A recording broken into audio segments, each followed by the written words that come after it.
자, 오늘은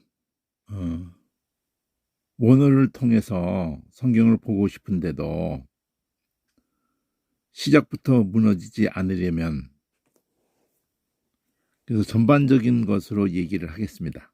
제가 어, 예수 믿고 이렇게 50여 년 어간을 그리고 어려서부터 어, 교회를 쭉 다니진 않았을지라도 네다섯 살 때서부터 그렇게 충영교회 천막교회 할 때부터 그때 한 2년 안짝을 다녔을 것 같은데, 그 기억이 이렇게 늘 있었고, 또 남대문 거기 교회가 또 있어서, 거기 남대문 어, 교회와 그 세브란스 병원이 남대문 그 교회하고 그 선교 고종으로부터 그 병원을 거기 서울역 현재 세브란스 빌딩 그 자리가 세브란스 병원 자리였거든요. 그리고 거기 다리가 또 구름다리처럼 이렇게 넘어가는 게 있어가지고 그 남대문 교회 자리까지 그 선교사에게 그것이 주어졌던 땅이에요. 고종이 하사한 땅이죠. 그 남대문 밖에다가 그렇게 병원을 차리게 하고 그렇게 해서 그게 오랫동안 거기에 세브란스 병원이 단독으로 있었던 건데, 연희 전문하고 합해져 가지고 첫 글자씩 따가지고 연세 대학이 되면서 그 세브란스 병원이 옮겨간 거죠, 그쪽으로. 연희동으로. 그러니까 거기 그 동네에서 7살부터 살았으니까 그러기 전에는 어,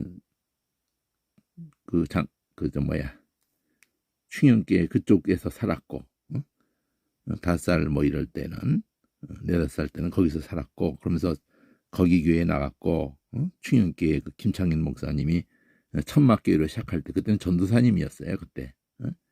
작은 아버지가 그 성가대에서 어, 작은 어머니 하고 이렇게 김창인 목사님이 주례로 이제 결혼도 하시게 되면서 저를 늘 어려서 조카인 저를 작은 아버지가 교회를 그렇게 이끌어서 한 2년, 1, 2년을 그 다닌 게 늘 가슴에 밑바닥에 있는 거예요.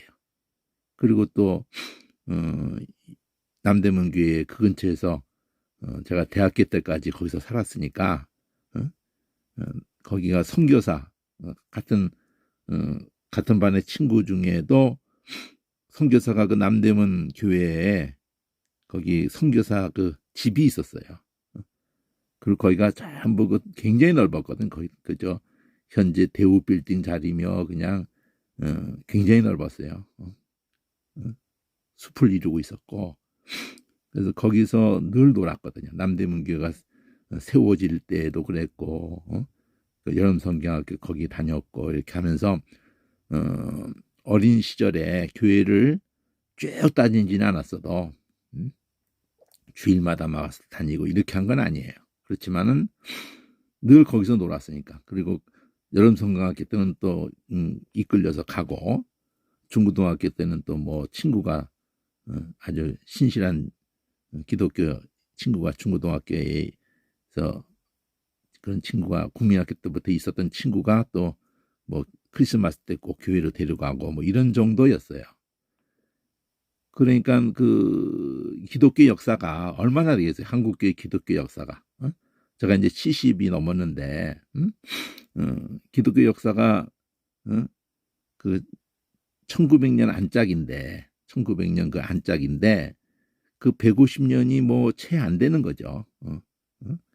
그런 기간에 반 가까이, 제 나이라면은, 그러니까 저보다가 어른들은 3대째고 4대째고 이런 게 보통 모태신앙이라고 하는 그런 신앙을 가진 집안들이고 사람들도 있겠지만, 저 같은 경우에는 작은아버지 그 장로님이신데 지금 살아계시는데 이끌려서 이렇게 신앙생활을 하게 되어지듯이 많은 사람들이 이 짧은 기간에 세계 역사에 없다고 할 정도라고 하더라고요. 선교 역사에. 이 120여 년 안짝의 기간 동안에 뭐 숫자가 증명하는 건 아니지만 그래도 뭐 로마 교회와 카톨릭 로마 교회와 개신교를 합한 숫자인지 그건 모르겠어요. 그렇지만 어떤 각기가 뭐 이게 부풀려서든지 간에 1,000만 성도라는 입이 붙었고 우리도 물론 불교도 한 1,000만 된다고 서로들 그러죠. 근데 그 놀라운 일이긴 하죠. 세계 역사에 그런 일본은 뭐 임진왜란 때 포르투갈에 의해서 그 제수트 예수에 의해서 그렇게 접촉이 되었는데도 엄청난 핍박을 받게 되고 갑자기 그렇게 하면서 뭐 전혀 씨를 말려버렸기 때문에 개신교도 그렇고 뭐 구교도 신교도 그렇고 자리를 못 잡아요. 뭐 1%도 안 될 뿐더러 뭐 0.1%도 안 됐는가 보다. 1,000명에 한 명도 두세 명도 뭐 미들똥말똥 하는가 보더라고. 우리보다 뭐 몇백 년 더 시작한 건데 500년 전이고 뭐 지금부터 5, 600년 전에 임진왜란 때 어간이라고 그러니까 엄청난 시간이 주어졌음에도 불구하고 그런데 그렇다고 일본 기독교자를 뭐 얕잡은단 말도 우습지만 그들은 숫자적으로는 우리하고 뭐 비교가 안 되지만 그 좀 크다고 하는 교회가 몇십 명 모이는 거, 몇백 명 모이면 아주 큰 교회라는 뭐 그런 식의 몇천 명도 뭐 드물고 온 세계 순복음 개통만 그냥 온 세계에서 막 그냥 많이 그냥 그렇게 폭발적으로 막 이렇게 한 거지. 근데 어쨌든 몇십 명 모여도 이들이 투철하기 때문에 또 아주 성경을 그들은 지적인 면이 많아요. 일본 사람들 책 우리 10배 이상 읽거든요. 그거 아주 오래된 얘기예요. 책을 아주 가까이 한다고 일본 사람들이 지적이라고 그러니까 우리보다 전 국민적으로 지적이다. 근데 우리는 상당히 정적이고 또 저희 중국은 상당히 뭐 의지적이다 뭐 이렇게 너무 이제 어떤 편협한 그런 부분도 있을 수 있지만 대체적인 그 흐름이 그렇다 이거죠. 그래서 원어로 평신도인데도 원어로 성경 보는 사람이 꽤 있다는 거예요. 일본 사람들 가운데. 그리고 몇십 명만 돼도 자립을 하는 거예요. 철저하게 신앙생활을 하는 사람들이 많대요. 비율적으로 우리나라에 비하면 우리는 뭐 거의 뭐 그냥 날라리가 많아. 날라리가. 그냥 으싸으싸 그냥 그러고 그냥 쿵짝쿵짝하고 그냥 믿습니다 그냥 쫙뭐 아멘 할렐루야 막 그냥 뭐 그냥 목사로부터 그러고 그냥 부흥사 아이고 정말 징글징글합니다. 아주. 하나님 말씀에 관심들이 없어요.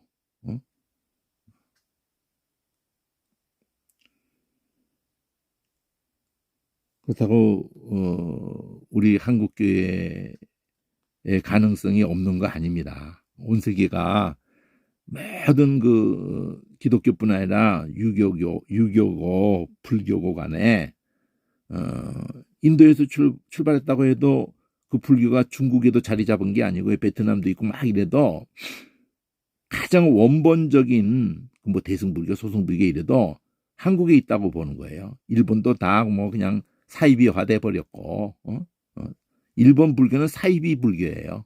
세계교회가 인정을 안 해. 그러니까 유교도 중국에서 사라져 버렸어요. 유교의 정신이 물론 아주 큰 뿌리는 거기에 그래도 그들 민족 그 피 속에 흐르고 있기도 하겠지만 이 공산주의에서 좀 파괴시켜 버렸기 때문에 한국에는 그 원본을 갖고 있는 우리 사상 속에 삶 속에 불교도 원본을 갖고 있다고 그러고 유교도 원본을 갖고 있다고 그래요.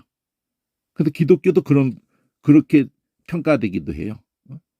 물론 아주 원본이야. 뭐 유럽이 뭐 수천 년 동안이고 미국도 뭐 수백 년 동안이고 이렇게 구교고 신교고 간에 이런 뿌리가 있으니까. 그런데도 우리가 상당히 그 근본주의적인 그러니까 한번 뭐 특히 경상도 쪽이 좀 그런 경향이 더 있다고 그러는데 한번 안 믿지만은 믿었다 그러면 그냥 온 가족을 다 그 가장이 그냥 이끌기도 하고 그러니까 뭐 그게 바람직한 면만 있는 건 아니지만 어쨌든 한국 교회의 이 온 세계의 그 보수가 다 무너졌어요. 자유주의에 의해 가지고 다 무너졌다고 자유화가 다 됐다고요.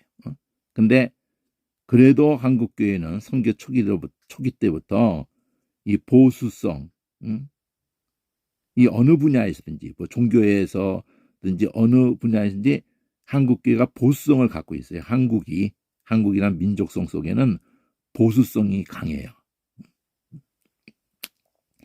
근데 안타까운 거는 깊이 들어가지 못했다. 신학교도 그런 모양이고, 그러니까 그 훌륭한 교수가 없진 않겠죠. 제가 뭐 저는 얄팍한 사람이니까. 근데 그 보수 신학이라고 하는 신학계를 대표적으로 뭐 장신까지도 뭐 자유주의가 부분적으로는 교수에게도 영향이 들어간 그런 것이 있어도 여전히 그래도 교류를 하니까 고신이나 이렇게 장신은 이제 광나루 거기를 얘기를 하는 건데 그 장신 교류는 해요. 그래도 칼빈주의니까. 근데 이제 같은 신앙의 흐름 속에 있는 거는 이 고려신학 그쪽하고 총신이 이제 교세는 크지만 교세가 커도 그냥 너무 많이 그냥 막 만기 운동을 하면서 막 그래서 망가졌죠. 숫자만 그냥 교세만 크지. 고신 뭐 총신 합신 또 뭐 재건신학교 이런 재건신학교라는 데가 바로 그 옥중성도들이 교세는 아주 약하지만 그냥 이런 교단들이 총신 교세 큰 거는 총신 고신 또 합신 무슨 재건신학 이런 교단들이 그 칼빈주의를 표방하면서 보수 신학의 보수 그러니까 칼빈주의라는 그걸 자꾸 이름이 자꾸 나오니까 그렇지 그게 딴 뜻이 아니고 그 하나님의 주권을 성경에 보는 시각에 가장 중요한 것이 하나님이 주권적으로 보는 거란 말이죠. 그걸 보수의 중심에 있는 거예요. 물론 미국에서야 뭐 약하죠. 장로교 신학이 거기서야 뭐 대세가 아니고 침례교죠. 침례교의 신학도 보수성이 어떤 면에서는 있어요. 근본주의적인 것도 있고 그러는데 과연 세계 교회가 그 지금 한국 교회의 이름으로 말하면은 흐름이 예자를 붙이면 좀 보수성을 갖고 침례교도 뭐 그렇지만 침례교회는 그 저기 또 뭐야 그 구원파가 또 무슨 침례교 이름을 걸고 뭐 어떻게 하는지 모르지만 어쨌든 획일적이진 않지만 어쨌든 그 성결교도 결국 감리교 웨슬레에서 온 거거든요. 그러니까 순복음도 마찬가지고 웨슬레주의에서 왔는데 예자를 붙이고 이렇게 하면은 좀 그 안에서는 아람이라도 보수고 예성 그러면 보수고 기성 그러면 좀 자유주의 그 신학을 좀 받아들이는 쪽으로 가고 예감 그래도 그런 식이고 기감 그러면 더 자유주의고 장로교도 예장 그러면 보수고 기장 그러면 좀 자유주의. 그 예수하고 그리스도를 그냥 그렇게 붙이는데 또 그렇게들 다 붙여가지고 예수와 그리스도가 싸우고 있는 예수와 그리스도를 고린도 교회가 모습이 같아. 근데 그 어느 교단이 됐든 물론 학자들이고 뭐 뛰어난 학자들을 어느 분야에든지 자유주의에도 학자들이 더 많다고 이렇게 평가도 해요. 근데 그 그렇게 파고들어서 원어도 파고들고 막 이렇게 해서 구약을 하든 신약을 하든 자유주의로 가버리니까.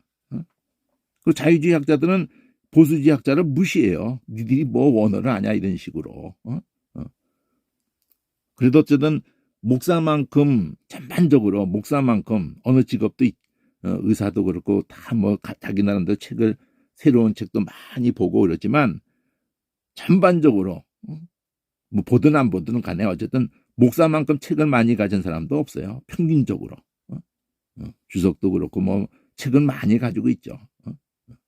근데 얼마나 활용하는지 여부는 뭐 다양하겠지만 근데 원어를 접근하려고 그러면은 원어를 통해서 성경을 보고 싶은데 시작부터 무너지거든요. 사실 신학교에서부터 무너져 버리는 거야. 신학교에서부터 포기해버려요 그냥. 그래서 이거는 안 되는 거구나. 그냥 학점만 따고 졸업해야지. 내가 무슨 교수할 것도 아니고 나는 그냥 선교사 할 거고 목사 할 건데 아이고 난 한글이나 내가 알고 있는 한글이나 똑바로 알아야겠다. 뭐 이렇게 포기를 시켜버리는 그런 참 안타까운 현실이에요. 그러면은 시작부터 무너지지 않으려면은 신학교에서부터 그걸 해줘야 되고 또 교회에서도 설교를 통해서 그 소털같이 많은 설교 1년에 300 주일만 해도 50주 주일 대예배 설교만 일주일에 오후 찬양 예배라고 이름을 하고 수요 기도회라고 수요 예배라고 하고 이름을 기도회라고 붙이고 그거는 주일 저녁은 주일 찬양 예배라고 붙이고 이름을 그리고 뭐 대예배는 또 말씀을 갖다가 특별히 뭐 그래서 말씀 예배 예를 들면은 말씀과 찬양과 기도 이렇게 이름을 붙여놓고 그리고 또 금요일은 뭐 철야 뭐 그냥 이런 식으로 하는 그 대표적인 공식 예배만 해도 4번 그 정도는 다 하잖아요. 금요 철야 한다고 그러고 수요일 금요일 이러면서 4번을 하잖아요. 50주에 그럼 200번 하는 거예요. 공식 예배를 200번 하는 거예요. 또 새벽 기도는 또 성도들이 한 명 오더라도 그냥 하잖아. 또 365일 그냥 300일은 하잖아요. 그러면 500번을 목사가 설교를 하는 거예요. 뭐 단학 성도가 한 명이 있어도 사모냐고 예배 드릴 망정에도 500번을 한다니까 설교를.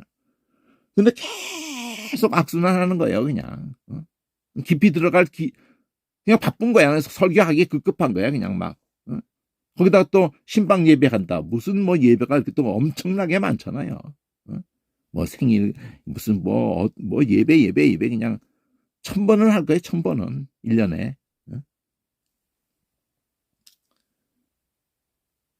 근데 처음부터 바늘에 씨를 꿰지도 않았는데 그냥 바늘만 바쁜 거야. 막 그냥 이불을 막 구멍만 뚫고 계속 구멍 그러니까 목사 자신이 공고해지는 거예요.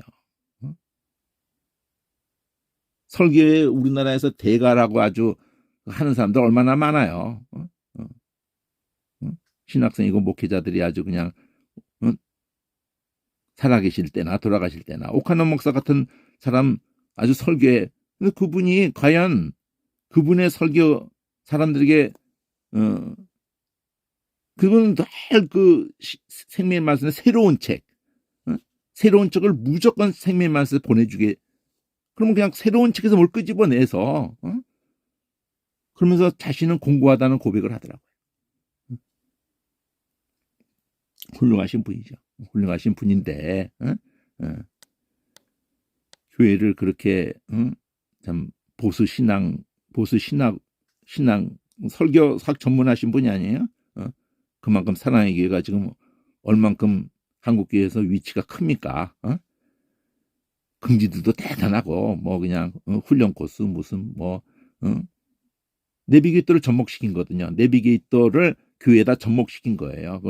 전도사님 때부터 성도교회 있으실 때부터 그리고 유학 가서도 내비게이터에 아주 깊이 관련되신 분이에요. 오카노 목사님이. 그리고 그걸 교회에 접목을 했고 성도들에게 원어 몇 단어 던졌다고 되는 건 아니에요. 그러니까 성도들은 진짜 엄도 안 나죠.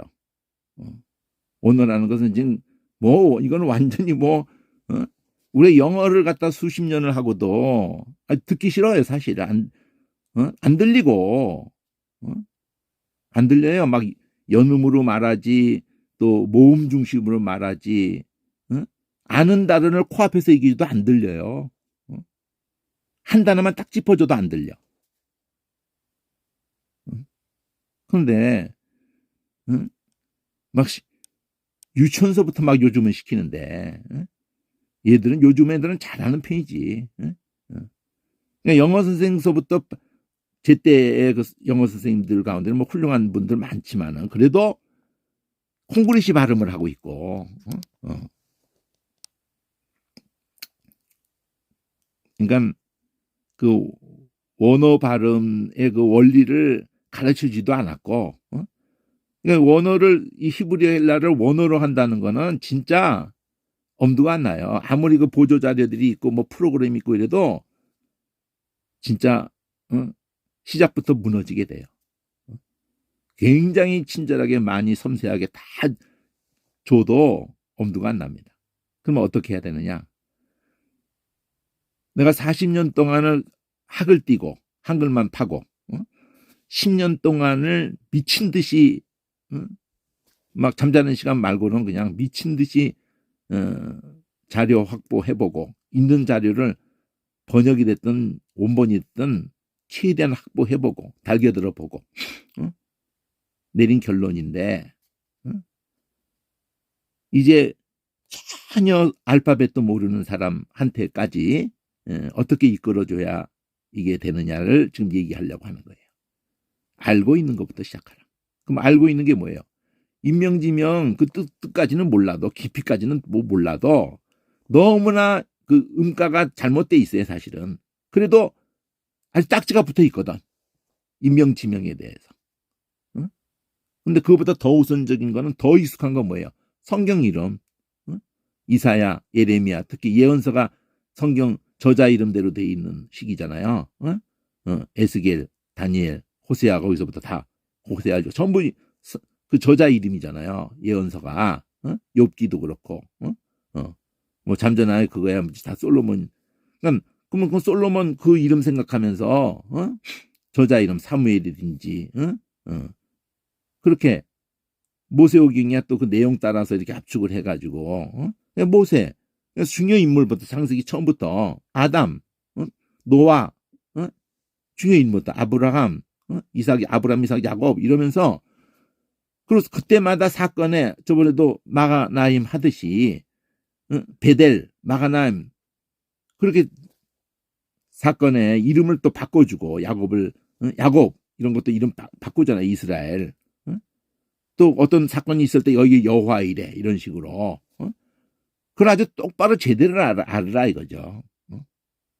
어설프게 그냥 멍멍하니 이렇게 알지 말고.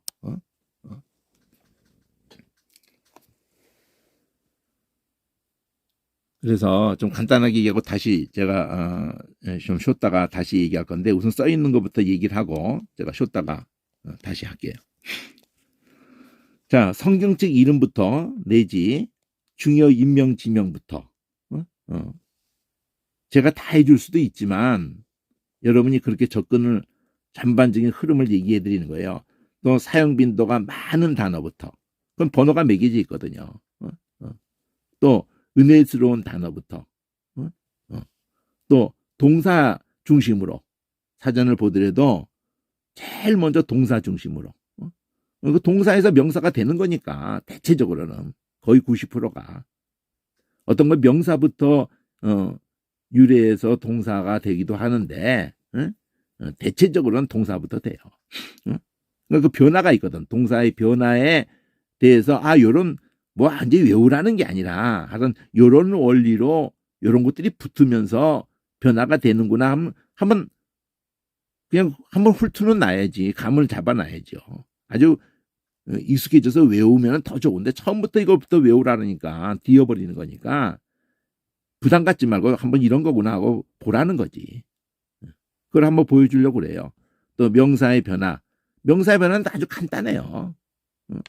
뭐 우리나라 명사 변화도 뭐 간단한 뭐 어떤 나라든지 명사 변화는 간단해요.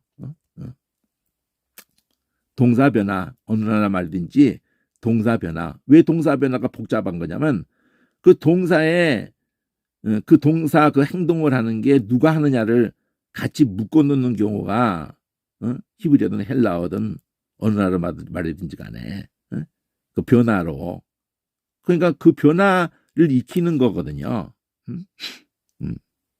이 변화도 질서가 있기 때문에 한번 구경을 한번 해야지. 그리고 사전이 편해져야 되거든요. 계속 사전 가지고 씨름하는 거야. 사전 가지고 결판 내는 거거든. 사전이 편해지려면은 제가 10년 동안 미친 듯이 한 거는 궁극적으로 사전만 가지고 씨름한 거예요. 사전만 가지고 히브리어고 헬라어고 라틴어고 막 사전만 가지고 씨름한 거예요. 이 세 가지 언어를 사전만 가지고 막 씨름을 한 거예요. 이게 편해져야 되거든. 그러기 위해서는 알파벳 순서를 빨리 익혀야 돼요. 빨리라는 것도 별거 없어요. 영어 알파벳 순서 알았으면은 그 순서 어간에 있는 거예요. 발음을 달리 하지. 히브리어는 알레벳 이렇게 발음하고 알레벳 하는 이 히브리어 발음이 조금 달라진 거야. 알파, 베타 이렇게. 영어는 A, B 이렇게. 그러니까 다 그 나물의 그 밥입니다. 모든 지금 소리 글자 유럽의 뭐 러시아어가 됐던 뭐 다 그 나물의 그 밥이에요. 스페인어가 됐던. 딱 하나에서부터 출발했기 때문에 그것 때문에 발음을 이렇게 하고 저렇게 하고 뭐 하는 것 때문에 기죽을 이유가 하나도 없어요. 자, 성경 사건들이 진행되면서 인명지명이 그 사건을 압축해서 그러니까 인명지명이 나타날 때 그것에서 압축해 놓은 거예요, 성경을. 그러니까 인명지명에 대해서 개념이 하나하나가 뚜렷하게 되면은요, 그 사건 전체를 인명지명에다 압축해 놔버리면은 인명지명만 내가 쑥 써놓고 쑥 거기에 연결만 잘 돼 있으면은 떠오르는 걸로 성경 전체가 압축돼요. 자, 이런 간증들 한다고 구봉소도 그런 간증을 한 적이 있었는데 모태신앙이라고 하는데 어머니로부터 해가지고든지 그냥 근데 연예계의 활동을 하면서 매년 코미디언으로 출발을 하면서 배우까지 그렇고 뭐 대단했죠. 그 코미디언 계에서는 그 거의 뭐 어른이죠. 어른 돌아가셨지만 근데 이제 촬영을 하면서 그 촬영 그 한 놈도 멍청한 놈인 것 같은데 낭떠러지가 뒤에 있는데도 좀 더 뒤로 하다가 낭떠러지로 그냥 떨어져 버렸나 봐요. 근데 떨어지는 그 얼마 높이에서 떨어졌는지 모르겠지만 아주 높은 건 아니고 그게 그 3m, 5m, 뭐 10m 뭐 10m면 심각한 거고 5m만 돼도요. 그 어떻게 떨어지냐에 따라서 죽기도 해요. 3m에서 떨어져도. 그러니까 아무 준비 없이 그냥 뒤로 떨어지는 거 하고 그러니까 그 떨어졌는데 뭘 잡았는지 못 잡았는지 그냥 떨어졌는지 어쨌든 다리가 뭐 부러지고 뭐 이렇게 그때부터 신앙생활을 본격적으로 하는 계기가 됐다고 이제 간증하는 것을 들은 기억이 나는데 제가 말하고 싶은 거는 그 짧은 순간에 그 떨어진 순간이 뭐 얼마나 됐겠어요? 뭐 1초가 됐겠어요? 얼마가 됐겠어요? 자기 평생이 주마등으로 다 지나가더라는 거예요. 0점 몇 초에. 그런 얘기들을 많이 하거든요. 근데 과학적으로는 그렇게 표현을 하더라고요.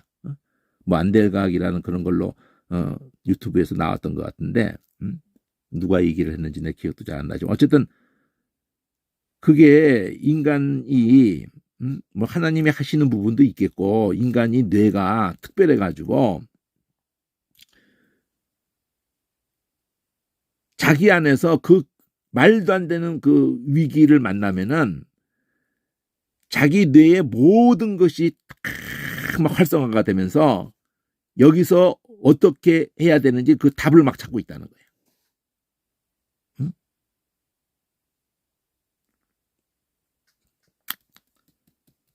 성경은요, 아담 이후로 계시록까지 전체를 하나님에게는 지금 과학도 자꾸 얘기할수록 뭐 양자를 가지고 뭐 양자의 역학 뭐 얘기하고 뭘 얘기하든지 결국은 자기들이 아는 게 없다는 걸 얘기해요. 우주를 얘기하든 끝을 얘기하든 뭘 얘기해도 차원을 얘기해도 그렇고 뭘 얘기해도 아는 게 없다고 그래요. 그냥 그렇게 되는 걸 그냥 얘기할 뿐이야. 발견하고 얘기할 뿐이지. 뇌를 얘기해도 그렇고 뭐 아는 게 없어요. 근데 계속 아는 척 하는 거야. 그냥 과학이. AI가 딱 그런다는 거거든. 거짓말 아주 그냥 뻔뻔하게 아주 천연도석에 한다는 거예요. 과학자들도 딱 그런 식이야. 아는 게 없어요.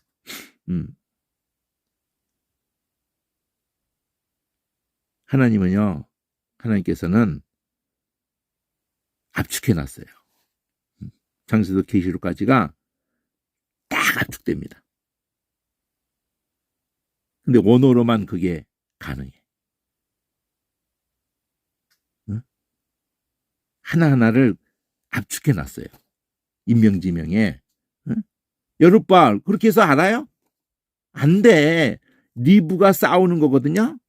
발이 보통 명사가 먼저인지 동사가 먼저인지 간에 그게 주장하는 거예요. 주인이라고, 남편이라고. 그래서 그게 우상 이름이 된 거라고요. 하나님이 우리 남편인데도 마귀 새끼가 유괴해 가지고 내가 네 남편이다 세뇌시켜 놓은 거예요. 그러니까 그 바알과 싸우는, 근데 계속 싸운다는 거예요. 그 여가 붙은 거예요. 여가, 미할 여가. 그래서 이런 동사의 변화를 알아야 되는 거예요. 특히 여가 많이 붙거든요. 여가 아이오로 바뀌면서 이로도 붙고 여로도 붙고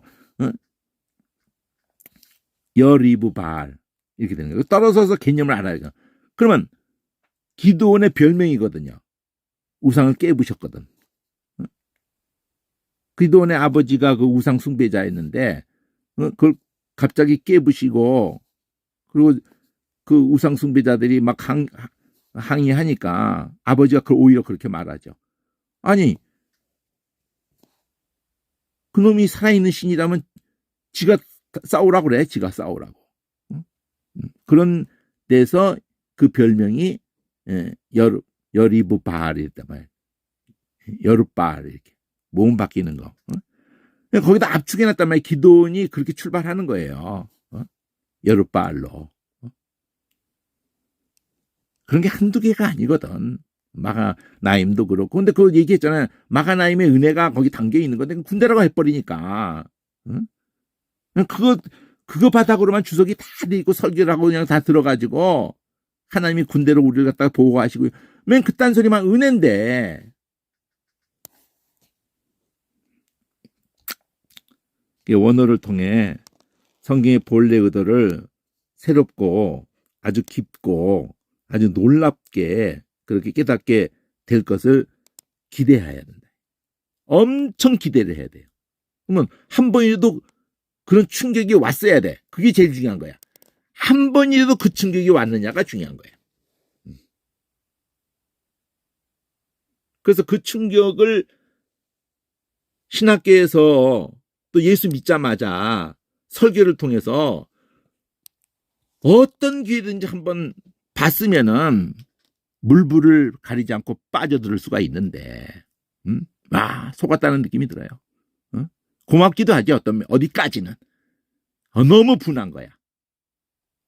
너무 분합니다. 말로 못하게 분해요. 내가 입학할 때는 총신을 입학했어요. 79년에. 79년이 어떤 해입니까?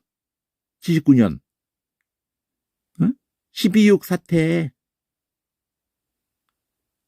12.6 뭐예요? 박정희 죽은 거잖아요. 아니, 한 학기 공부하고 2학기 들어가자마자 휴교예요, 그냥. 응? 그리고 정신 갈까? 내가 기도한 게 예수 믿고 군대 가서 예수 아주 거기서 통해자 목하고 거기서 부름 받고 한 3년 공백이 있는 동안 성경만 읽었어요.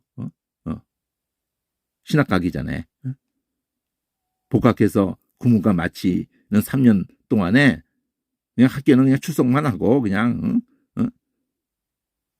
늘 성경 학교 가서도 성경만 읽었어 그냥. 이미 흥미를 잃었기 때문에 국문과라는 자체부터도 흥미를 잃어버려 가지고 성경만 읽었어요. 그리고 신학교 갔다고요. 그럴 때도 장신은 내가 기도하지 않았어요. 장신은 기도하지 않고 고신을 가냐. 근데 고신은 또 부산에 있잖아요. 또 재건신학을 가냐.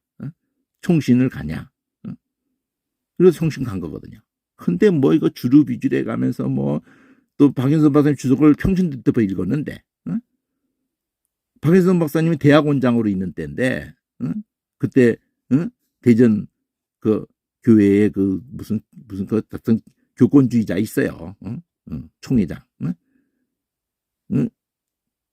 박윤선 박사를 나는 그래도 말씀을 잘 배우겠다고 총신을 가서 신학부에 들어가서 그분이 있는 대로 그냥 가겠다고 간 건데 이건 뭐 노인네가 뭐 망령 들어가지고 막 이렇게 막말을 하고 막 이러면서 교수들이 다 그냥 사퇴해버렸고 반 가까이 사퇴해버렸어요 그냥요. 그래서 이제 합신이 생긴 거야. 그렇게 교수는 그냥 무조건 사퇴해버렸는데 학생들이 우리 가르쳐달라고 그러면서 남서울교회에서 장소 제공하고 그래서 2학년 중간에 간 거예요. 그리고 그렇게 했는데 합신이 뭐 그런 걸 가르쳐줘요. 무슨 총신이 가르쳐줘. 아무도 안 가르쳐줍니다. 한글 성경을 제대로 가르쳐요. 그러니까 어느 정도 총신이 됐든 뭐 고신이 됐든 무슨 보수라고 그러면은 뭐 장신까지도 얼추 비슷한 그 범위에 있어요. 신학이라는 흐름이 배울 게 많거든. 뭐 역사 신학이고 뭐 실천 신학 뭐 온통 배울 게 많거든. 구약 신학 신학하면서 뭐 그러다가 많은 거예요. 그러다가 나 맘만 그것도 이제 전혀 무익하다는 건 아니지만 원어를 공부해도 지겨운 거야. 아주 그냥 아주 그 고문이야 고문 아주 그냥. 물론 내가 노력도 안 했죠. 읽기도 힘들었어. 히브리어고 헬라어고 간에. 문법도 그냥 막 뒤었고 막 그냥. 아주 학을 뗐죠. 학을 뗐어. 학비만 내고 다닌 게 7년입니다.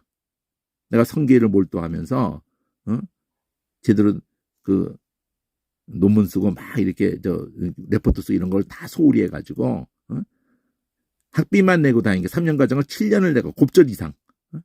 다닌 기간은 12년이에요. 남보다 목사 한 수가 동기보다 10년 정도 늦었죠. 그러니까 난 아주 꼴통이지. 그러니까 공부를 성실하게 안 하는 사람이에요. 그렇다고 강의를 흥미있게 안 들은 거 아니에요. 다 흥미있게 들었어요.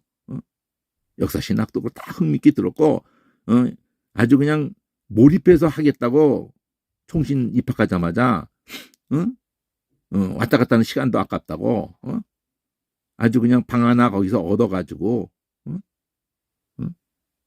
그렇게 할 때였어요. 근데 돌이켜 보니까 정말 분하다는 거지. 누가 처음부터 가닥을 잡아줬다면 얼마나 좋았을까. 그런 안타까움으로 그 한 사람을 찾는 거예요. 나같이 울고 있는 사람, 그 한 사람이 있겠지. 내가 그때 그걸 잡아줬다면은 선교회 활동 안 했습니다. 이렇게 대학 묵기 알려주면서 뭐 프리즘 성경 만들고 이런 거 안 했어요.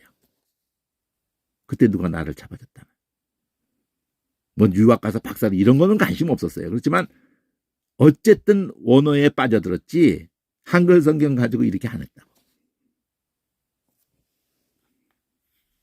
그 50년 세월이 너무나 아까워요. 그러니까 누가 아무도 없었어요. 아무도 없었다고. 가장 가장 큰 책임은 저에게 있어요.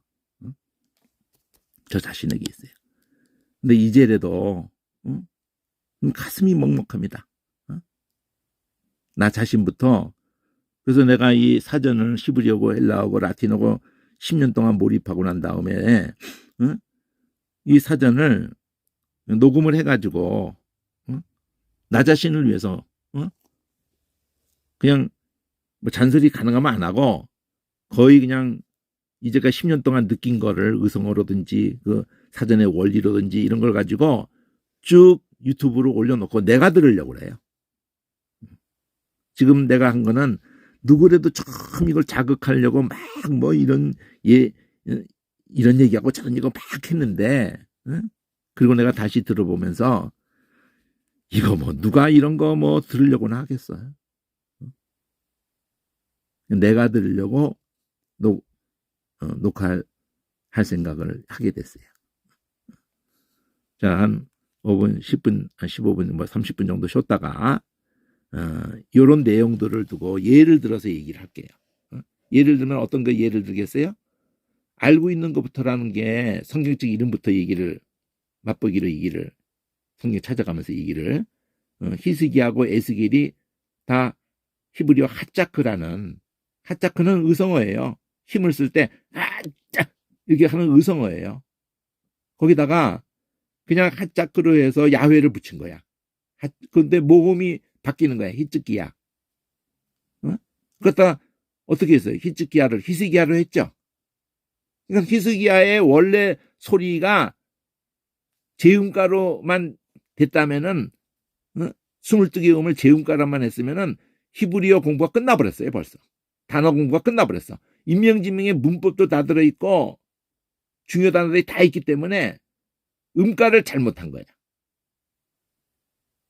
외래어 표기법에서 S 발음이 히브리어에 스도 있고 쉬도 있고 쓰도 있고 쯔도 있고 이런 걸 다 시읒으로만 해버렸어요.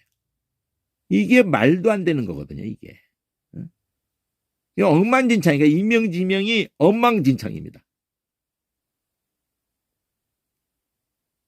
에스겔은 그 요드 미알제를 붙여놓고 그러니까 그 이렇게 애 빼면은 핫자크 하고 에리야. 그러니까 핫자크라는 그 핫자크 아음만 생각하면 돼. 핫자크가 힘이거든. 힘. 근데 힘쓸 때는 의성어거든. 핫자크 엘 그러면은 하나님은 나의 힘인 거야. 핫자크 야 그러면은 야훼는 나의 힘인 거예요. 응? 그러면 왜 그게 중요하냐? 에스겔이 그 얘기를 하는 거거든. 예레미야도 미알려가 붙은 거예요. 얘가 룸이요. 룸이 이렇게 세워주는 거야. 뭘 높여주고 세워주는 거. 아브라함 처음에 이름의 람이 그거였어요. 예레미야의 룸 얘는 붙은 거고 그 야훼야. 야훼가 일으킨다. 야훼가 세운다. 그러니까 예레미야의 대주제가 그거예요. 먼저 잘못된 것들을 다 무너뜨린 다음에 처음부터 다시 일으키는 거예요. 포르다가 돌아오게 우상 다 무너뜨리고. 그 예레미야 이름 속에 예레미야 전체 개념이 다 들어있는 거예요. 하나님이 새 언약으로 31장의 새 언약 그게 신약 전체를 담은 거예요. 그 새 언약이. 그러니까 이름부터 이사야도 그런 거예요. 아싸라는 거에다 야훼가 붙은 거거든요. 아싸가 구원이거든. 그러니까 예수님 메시아도 나중에 하나하나 다시 찬창합시다. 어쨌든 그렇게 그 원리를 내가 사전을 넘겨가면서 10년 동안 히브리어를 우선 히브리어부터 할게요. 하면서 이런 원리를 가르쳐 줬다면은 겁낼 이유가 없는데 겁이 아니라 이건 뭐 그냥 신이 나는 거거든 아주 그냥. 그리고 인명지명 다 바꿔야 돼요. 근데 너무 편해져 있는 기존 인명을 할 수 없이 써놔줘야 돼. 어떡하겠어? 그게 익숙한데. 어? 그리고는 괄호 열고 어? 원래 인명을 쓰든 아니면 원래 인명을 쓰고 괄호 열고 그걸 쓰든 그건 조그맣게 시득이야 뭐 이런 거. 어? 잘못 인식된 거라도 그게 더 익숙하니까. 어?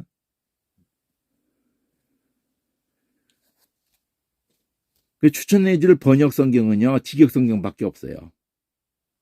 뭐 우리나라에 번역된 거든지 외국에 뭐 번역된 거 뭐 킹제임스 번역 어쩌고 다 쓸데없는 얘기고요. 물론 그나마 킹제임스 버전이죠. 그나마도. 그렇지만 그게 그것만이 뭐 유일한 뭐 영감으로 번역된 성경인 것처럼 그따위로 하는 거는 틀려먹은 거고 원어로 가는 길밖에 답이 없어요. 참고일 뿐이야 다. 한글에 나온 번역 무슨 원어를 참고했다는 등 해본들. 그래서 총체적으로 이렇게 10년 동안 사전만 들이파가지고 보여주게 대충이라도 히브리어는 이렇게, 헬라어는 이렇게, 라틴어는 이렇게. 그럼 이런 것들이 이런 기초가 시간 공간을 뛰어넘으면서 성경을 접근하는데 그리고 모든 언어 학문 이런 모든 것을 접근하는데 엄청난 기반이 되는 거예요.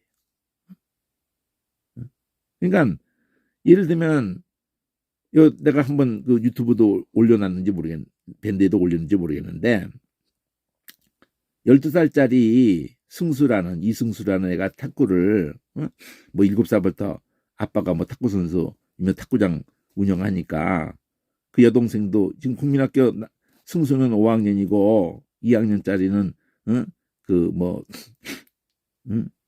또 여동생이 뭐 오빠만큼은 안 돼도 어쨌든 그냥 그것만 한 거지. 그냥 학교 공부하는 거 외에는 그냥 그것만 한 거야. 그냥 줄창한 거지. 그냥 하루에 뭐 6시간씩 또 한다는 시기니까 8시간은 기본이고.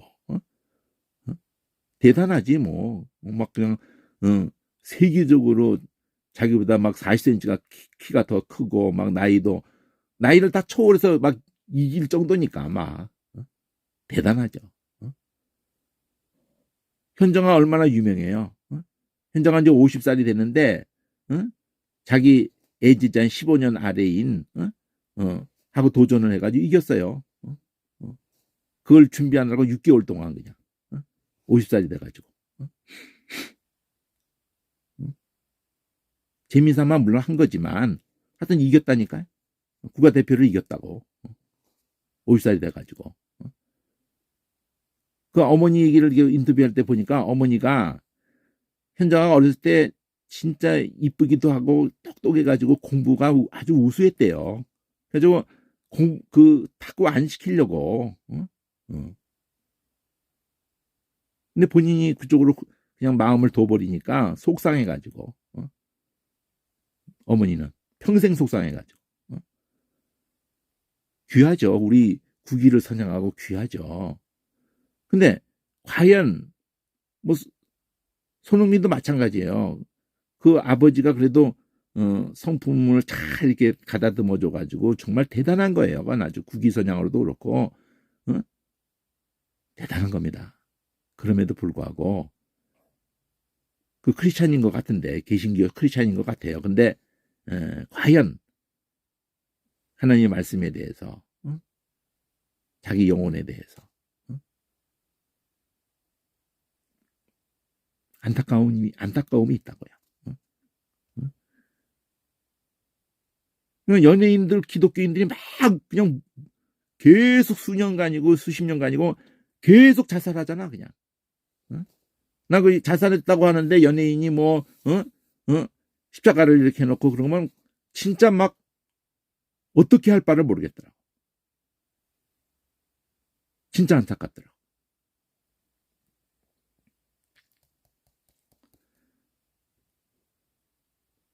원어를 만나게 해줄 길이 있다면 그러니까 단 한 단어만 똑바로 만나면 돼요.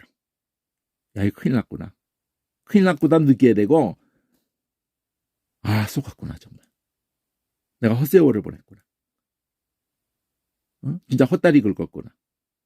어? 어? 너무나 수박 겉핥기였구나. 어? 이 겁낼 일이 아니거든요. 내가 왜 겁낼 일이 아닌지를 얘기해 줄 거예요. 사전을 펼쳐가면서. 어? 한 30분이고 쉬었다가 다시 할게요.